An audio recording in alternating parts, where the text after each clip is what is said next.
Okay, picture this. Ho Chi Minh City, early morning.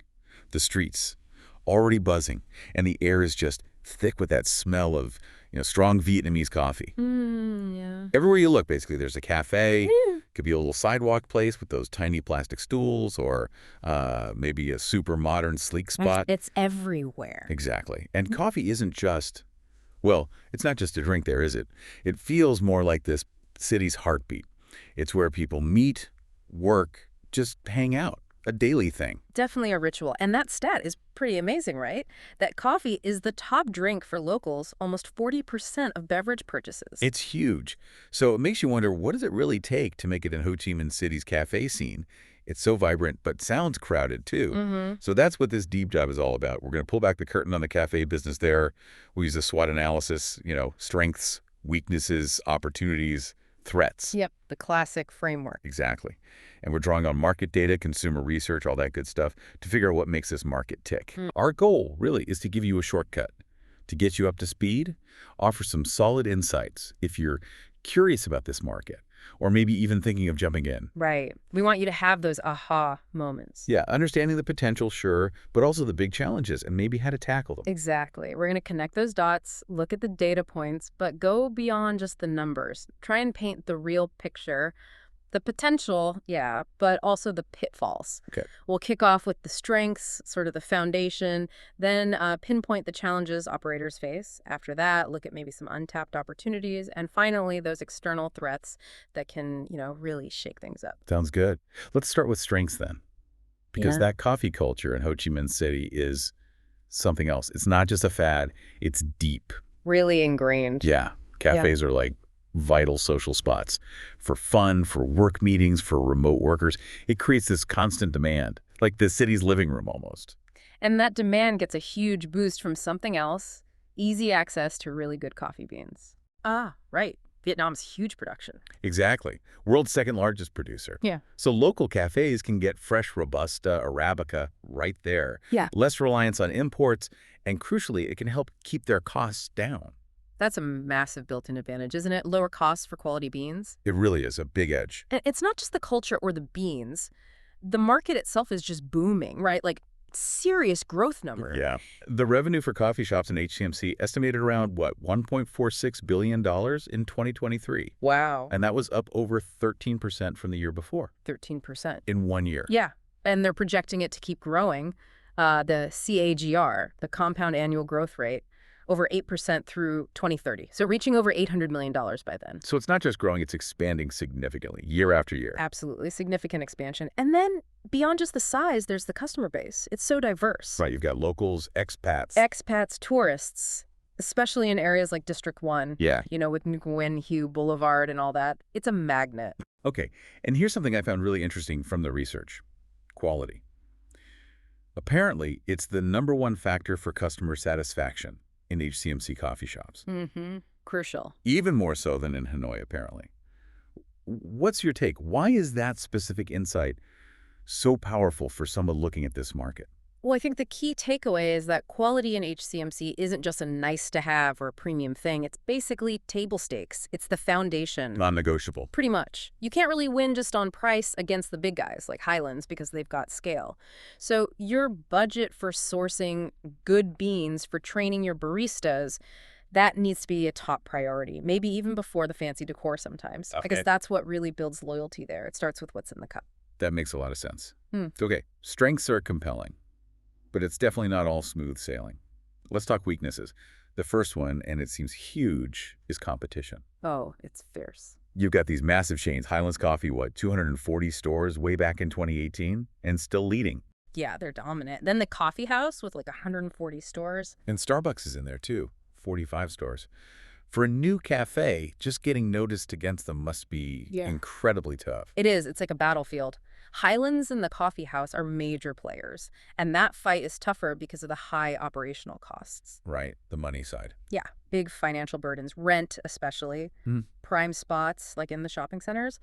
That average rent in 2024 was $273 per square meter per month.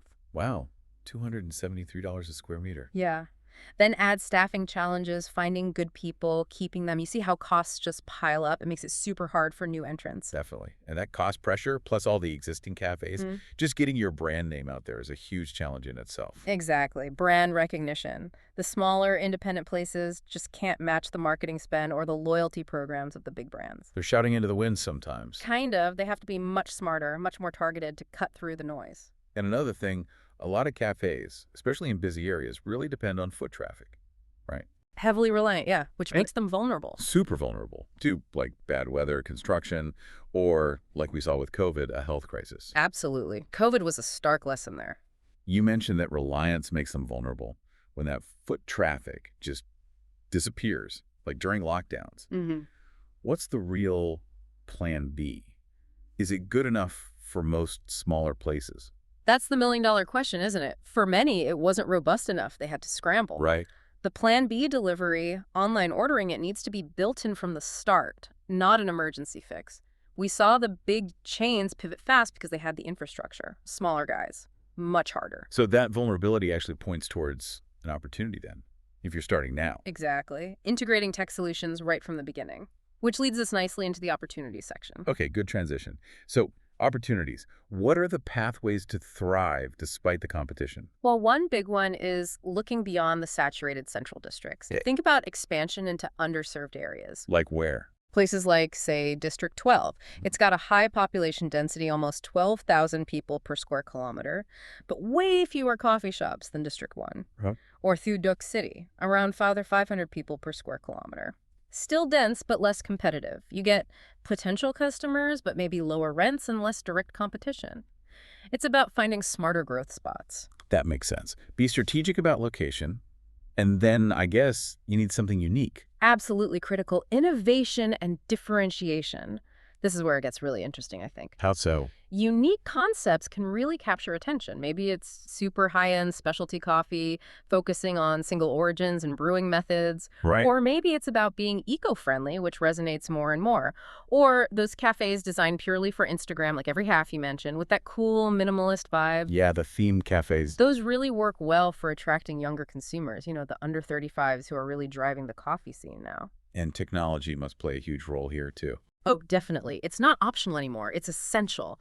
Online ordering, delivery apps like Grab or Gojek, getting your name out there on social media. It expands your reach massively. And caters to how people live now. Exactly. Plus, with remote work being so common, cafes need to offer good Wi-Fi power outlets. They're becoming third spaces, workspaces. Right, not just for coffee. And we should also mention the post-pandemic effect, shouldn't we? Things bouncing back. Yeah, that's a definite plus right now. Restrictions lifted in early 2022, and the whole food and beverage sector got a boost. People were eager to get back out. Definitely. Consumer spending on dining out went up, 5–10% in 2023? And nearly 15% of customers said they were willing to spend more. Wow. It shows how much people missed it, how ingrained that cafe culture is. It really does. And connect that to the bigger economic picture, the growing middle class in Ho Chi Minh City. Ah, yeah. More disposable income. Exactly. Projections show like 17 million households by 2030 with incomes between $5,000 and $15,000. That directly fuels spending on things like premium coffee. It shifts from just a caffeine fix to more of a lifestyle choice. Okay, so lots of potential there. Yeah. But we have to balance that with the threats, the external stuff you can't always control. Right. And economic instability is always lurking. Any big fluctuation, it hits non-essential spending first, like maybe cutting back on that daily latte. We saw that during COVID for sure. Clearly, it showed how quickly things can turn. And another big one for cafes, especially quality-focused ones, is volatile coffee bean prices. Right, the raw materials. Prices can swing wildly. Remember that peak?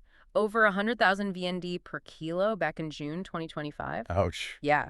That directly squeezes your profit margins. It's a constant balancing act. And then there's the risk of regulatory changes, like new rules, taxes. This is a possibility. New health and safety standards could come in. Maybe import duties on equipment go up. Things that just add to your operating costs, sometimes unexpectedly. Okay. And what about people's tastes changing? Is that a threat? It can be, yeah. Consumer preferences aren't fixed. We're seeing a trend towards maybe healthier drinks or completely different things like bubble tea. Which is huge there too, right? Massive, around 30% preference. So if people start switching away from coffee, that obviously impacts demand for traditional cafes. You can't get complacent. Right. Keep innovating the menu too. Exactly. And the last threat, just to reiterate, is those major disruptions, health crises, natural But disasters. COVID again. Yeah, Yeah. it forces businesses to adapt super quickly, pivot to takeaway, online. The big chains showed they could do it, but it underlines the need for agility for everyone. Okay. So strengths, weaknesses, opportunities, threats. Bringing it all together, what are the key strategic recommendations if someone is looking to succeed there? Well, based on our chat, a few things stand out. First, location strategy, be smart about it. Like looking at District 12 or Thuduc City. Exactly. Balance that population density with the level of competition. Find that sweet spot, potentially with lower rent. Okay, step 1, smart location. Step 2, Differentiation, absolutely non-negotiable. Don't just be another coffee shop. find your niche. Find your niche, whether it's amazing specialty coffee, being super eco-friendly, or tapping into culture, like maybe focusing on traditional Vietnamese fin filter coffee, something unique. Get authentic touch. Okay? Third, Technology. Got to integrate it fully.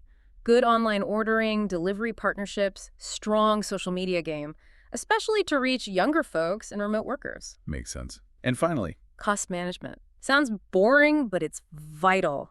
Negotiate that lease carefully, especially if you're outside the absolute prime center. And really manage your supply chain to handle those fluctuating bean prices.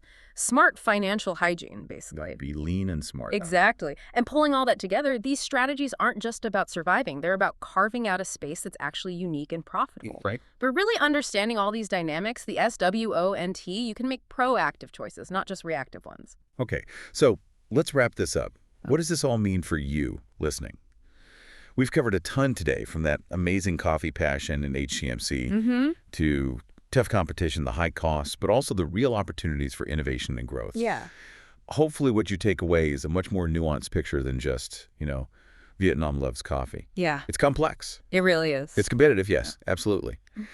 But that strong culture, the growing economy, the diverse customers, they offer real chances if you're strategic. Strategic planning, innovation, smart cost control, those seem to be the keys. Definitely. And maybe think about how this whole picture, the mix of culture, economics, technology, isn't just shaping cafes in HCMC. You see similar forces playing out in lots of other industries, globally too. That's a great point. It's a good case study. So here's a final thought for you to chew on. Given how fast Ho Chi Minh City is changing all that urbanization, the rising middle class we talked about, how might the actual idea of a cafe experience change in the coming years? What could it become beyond just coffee? And what new needs might pop up that smart cafes could jump on